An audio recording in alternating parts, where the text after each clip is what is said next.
What I'm going to talk about today is happiness and the practice of happiness. I think happiness is our birthright, one that we forget as we grow older, that we actually start out happy. When in the 1950s, apparently, we laughed for something like 400 times a day. I think you'd have a backache and a stomach ache. We laughed for like 15 minutes a day, everybody in the 1950s. Now, we laugh about 6 minutes a day. And I don't know if anyone in this audience has laughed 6 minutes today. It's been a good day for it. We only laugh 100 times a day. I actually think most of us don't laugh that much at all. A few years ago, I was sitting in a coffee shop in Turin, and a friend of mine said to me, made a comment, and I made a comment back to him. And he said, "Bill, you're a whinger." I said, "I beg your pardon?" I actually consider myself to be a really bright, positive, confident, outgoing person. So I was shocked. And I thought about what he said, good and hard, and for a long time later. And I realised that all of us are taught the language of negativity.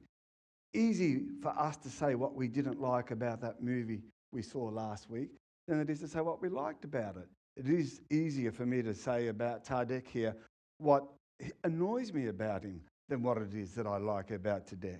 So really, we're all equipped with the language of negativity. So I try to change my life and be consciously positive. Everyone says being positive is much easier. I think it's actually much harder work. I have to actually work hard at being positive. I have to work hard at having a sensational attitude. Anyone who knows me knows that that's my word, sensational, even if I'm not really feeling it. Now, the thing is, when we fake being happy, we actually start to be happy. The body is tricked by our mind. I went off to India and I started laughing yoga. And laughing yoga is about laughter for no reason. And so in our society, when we laugh, we use laughter as a form of one-upmanship. It could be why I'm better than Peter over here, because I got a joke, Peter didn't get it. It could be cultural. It could be against the Irish. It could be against everyone. And I know that when I was a tour guide, certain cultures were certainly much happier than other cultures. For example, the Italians. The Italians were always great fun to have on tour. Glaswegians were always fabulous fun to take away on tour. I won't mention who the negatives were in case there's any English people in the audience. But when we look at children laughing, we laugh because I've just hopefully made a good joke. But when we look at children laughing, they're laughing because they're happy. So what happens is when we smile, we can actually get that sense of happiness back into us. And happy people live longer. You can look at, if you go home tonight or over the next week and drag out your primary school photos, you'll be able to look at those photos and see who will live the longest by the happiness on their faces that you can see in those photos. We can work out that people with good social skills and good social networks live longer. So when we fake laughter, we're faking a happiness. When we smile, it's a particular sort of smile. We crinkle up the corners of our mouth and our eyes wrinkle. And our brain actually thinks we're happy. Now, you're all doing it now. I look out and I see a sea of smiling faces. Laughter is, and happiness is contagious. It's like yawning. I bet you if I yawn now, let's have it. It's not part of my speech. So, okay, if we fake happiness, we do this, our brain starts to think that we're happy and starts to release happy drugs into our body. Melatonin, serotonin, and things like that. Now, melatonin is a major life-extending drug. We can get a lot out of having a lot of melatonin in our life. So what I would do, and my partner and I would do after going to India for this course, is we would sit around and we would practice laughing. But what it does is you're actually changing your body chemicals. You're actually playing with your body chemistry. So when I get depressed, which I occasionally get depressed, when I get depressed, I'll start to manipulate my own body chemistry. I'll put on Shrek, for example. Now, I think Shrek is a great... Forget all the money you spend on counsellors. I hope there's no counsellors in the audience. But Shrek, hi Brenda, but Shrek can save us a lot of money, really. So I put on Shrek because even if I really want to maintain that bad mood, and I have the choice, I am in charge of what goes on inside my body, I am what you are what you eat. I'm not quite delicious. I'm more crunchy nougat. Where has she gone? But Even if I don't want to be happy, I'll look at Shrek. I'll do that occasionally, and next thing you know, I'm fiddling with my body chemistry and I'm feeling happy. It takes a while, and if we practice being happy every day for ages, it would actually become a permanent feature because the body would produce those drugs much simpler. But I use that laughter thing in quite a number of ways. For example, let's say, man, what's your name?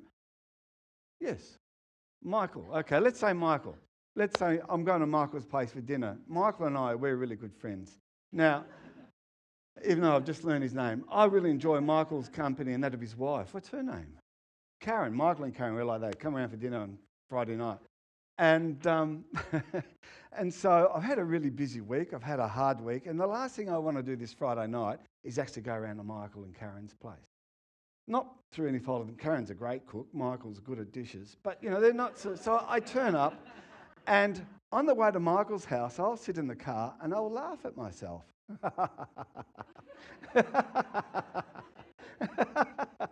Maybe you can all do it with me, just for a couple of laughs. Now already, you're manipulating your body chemistry. It doesn't matter what I say or do, you are all making yourselves feel better. So by the time I knock on the door of Michael and Karen's, ding dong, or knock knock, they'll come out, Michael, Karen, Bill, come in. In 2 hours I'll fall in a heap and have to go home early, but it won't matter. No, it doesn't actually fix your problems to laugh for no reason, but it does repackage the way you think about your problems. So, for example, my father recently died suddenly. He was in for day surgery and they nicked something wrong and he bled to death on the hospital table in the Royal Melbourne, which seems a strange thing to happen in the Western world. And we're going to my dad's funeral and my partner was there, my daughter and brother-in-law. And I said, well, we're all dressed in our funeral clothes, which are fairly similar to what I'm wearing now. And I said, well, let's practice laughing. So we all sat in the car, and you can all do it with me again, and we laughed on the way to the funeral.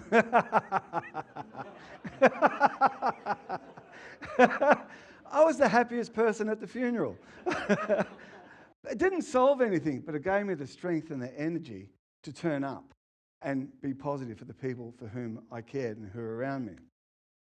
Now, one of the things I wanted to do today is happy people live longer. And I was wondering if you'd be curious to find out who in this audience here today is the happiest amongst us. Are you interested in that exercise? Yes, of course you are. What I'd all like you to do is to stand up. Everybody stand up. Now, I'm going to ask 3 questions. There's no way to get out of them, but if you believe in a God, any sort of God or any number of gods, remain standing. Okay, a good part of you. If you do any form of volunteer work, it could be the football club, it could be proofreading a newsletter, it could be anything, remain standing. Okay. If you're in a relationship, it doesn't even have to be a happy relationship, but if you're in a relationship, remain standing. Well, I wonder if, there we go, let's give a round of applause because these people are the people, thank you, these people are the people who are going to live, sit down, you two, sit down. These people are the people who are going to live longest. Why? Notice I didn't mention health. I didn't mention education. I didn't mention the third thing, which I've forgotten. It's about in a partnership. It matters to somebody whether you live or die. The afterlife thing is about having meaning in your life. And the volunteering thing is all about giving your life up for other people, however small a case it might be. So the practice of laughter is actually quite a genuine and real activity. When we get depressed, all these negative drugs enter our heads, and if we're depressed long enough, and because we've all seen it in our friends, those drugs become predominant. If we laugh a lot, we get all these legal drugs entering our body, and those drugs become predominant as well. Okay, so what I'd like to do is maybe we could do 3 exercises. Now, the point, I could stand here and I could talk for hours and hours and hours, but what I'd rather do is to go through these exercises. I'm not allowed to use the word, sorry, Jason. I'd like to go through these techniques with you, where we'll just laugh. We'll laugh for no reason. The problem is you will feel silly as you do it. But when I've finished and we move on to the next wonderful speaker, you'll all feel fantastic. So that I ask that you take away be aware that it's your choice to be happy, and this is just a small thing that we can do to get along. So again, everyone stand up, and this is a warm-up exercise. It'll only take a few minutes. Okay, now we're going to do a big... Do you know it, Christian? Christian, everyone, let's look at Christian. He started. So what we're going to... This is a stretching. They call it laughing yoga because it's basically breathing techniques, and the techniques that we do are all good for the internal organs and all that sort of stuff. But you'll be surprised at how silly you feel, but how great you feel when this session is over, okay? So I want everyone to bend over and dangle our wrists in front of them and to stretch back. And as they stretch back, push this area out, stretch right back and count 1, 2, 3.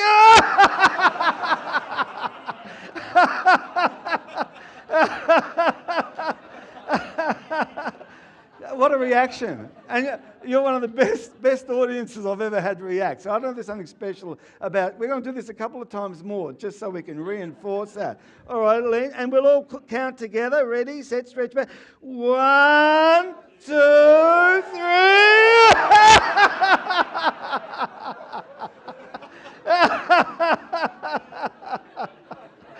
Oh, isn't that terrific? Imagine driving to the funeral, sitting there, your dad's just died. My dad's dead. We'll do that for one more time. Okay, bend over, wrestle, yeah, and stretch back, stretch back, stretch back.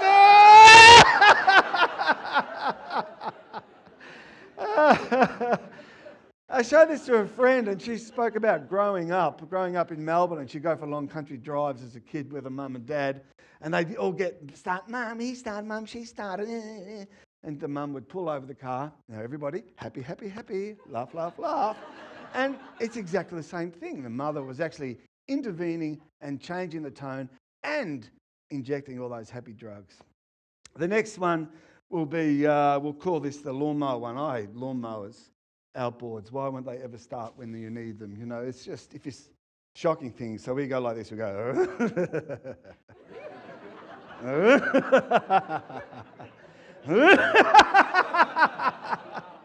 But before, see, some people really don't want to be happy. Some people really don't want to, and they've left today, but that's okay. Some people don't want to be happy. I did this exercise down in the Whitsundays for the Airlie Beach Rotary Club, and I hope you, if anyone knows there, you pass on this story. So I'm doing the exercise, and there was never a group of people who hated me more than that group of men. They were tiny fish in a very tiny pond. Here comes this fellow, all he wants to do is laugh. He wants people to laugh without actually telling any jokes. People are laughing because they're happy. That's what we do. So I go, yeah, this is what we're going to do. These men, standing around. I go, and one guy goes, electric. So I'm grateful to the Rotary Club of Airlie Beach for giving me something to fill up an extra couple of minutes on my thing. Are we ready, set? Go. Ready, set? One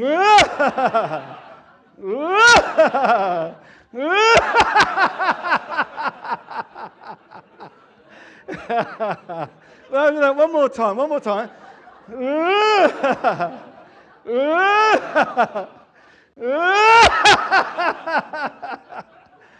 So this final one, I'm going to leave soon, but this final one, I got this from the Catholics. So if there's any Catholic churchgoers in the audience, you'll know it and love it. And there's a particular moment in the Mass when I say something where you go around and say hello to the people who are around you. I don't know, can't remember how it's introduced.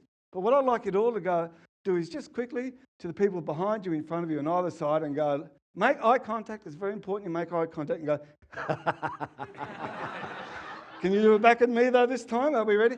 Demo, do you want to come up here and... There we go. All right, eye contact, we'll do it in slow motion.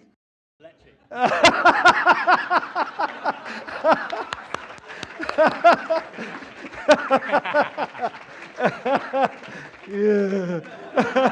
So let's just turn around to the person next to us, make their eye contact, look and laugh. Look and laugh. Peter.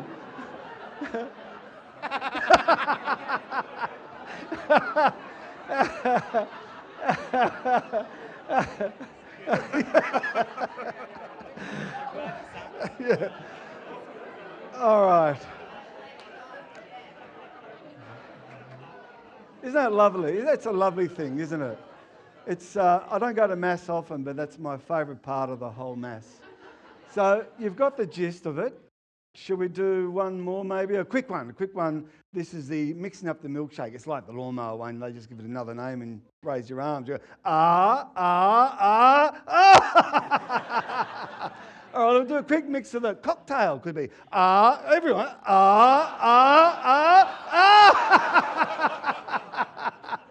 Let's splash it over the person next to us.